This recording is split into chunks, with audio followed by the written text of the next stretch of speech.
Who's ready to wire their key fob to their bus doors? Now this isn't the most exciting topic, but it is requested very often, so let's get it started.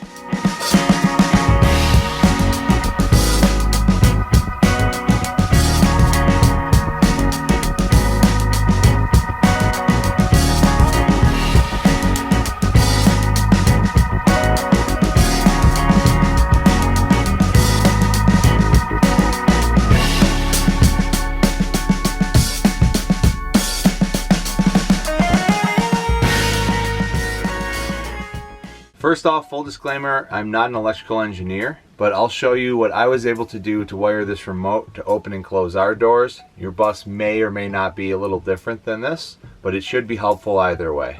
This specific key fob will be linked in the description below, as well as a reverse polarity switch, which we wired in. If you don't want to wire in that switch, just ignore that part. Everything else should be the same. You'll notice as we get into the panel that all of my wires are running to wire nuts at the junction points. I'm going to be switching those out for small bus bars, as they'll be a bit more organized with so many wires and probably a little bit safer. First off, you got to get in this panel directly above your bus doors. That's where you'll find the motor and the wires that you need to work with. This lever right here engages and disengages the mechanism so you can allow for manual entry. And this is that three-way switch that we decided to wire in so we could open and close from right here as well. So we have to pop this panel off to get to our motor and our wires. We built this one. You may still have the original on yours. First off, here's the motor. These are the 4 wires that run to it. These are the junction points where all the wires meet. This is our three-way switch, and this wire right here is from our distribution box of our house battery. That's where our power is coming from.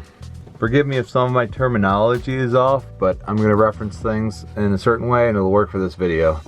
We have 4 wires that go to the motor, and we're going to call these distribution or junction points right here. And this is kind of where you have to start.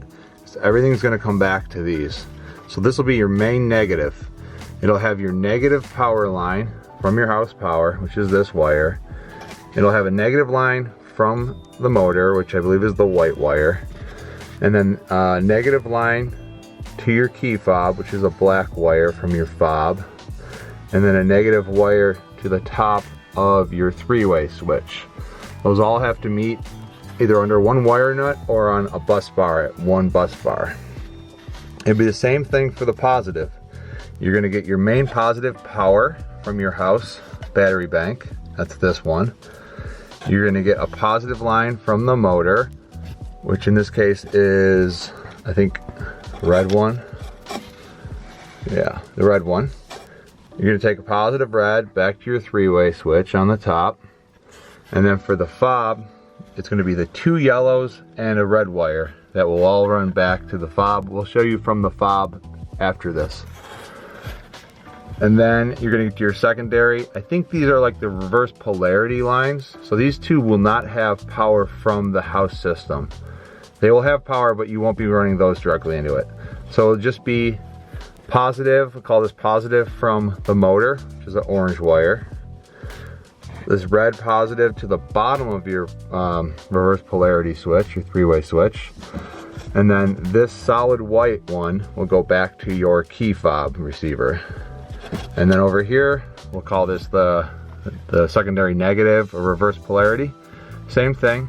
This blue wire right here, you can see it, runs back to the motor. The white with a black stripe is the one you need from the key fob. And then just a black negative line to the bottom of this three-way switch. Once you get to your key fob receiver, you'll see it's very overwhelming, a lot of wires, most of which you don't need. These 2 plugs, I go ahead and take those out right away. Unless you're doing something else other than the doors, you won't need them.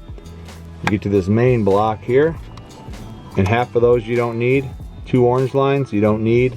Brown you don't need. The black and red stripe one, you don't need that either. So you can wire them off to the side or just pull them out of there. From right to left, we'll walk you through what we already explained at the distribution points. This black goes to your main negative distribution point. The red and both yellows go to your main positive distribution point. This is the white with the black stripe. It's going to go to your secondary or reverse polarity negative distribution point. and this solid white one will go to your secondary reverse polarity positive distribution point.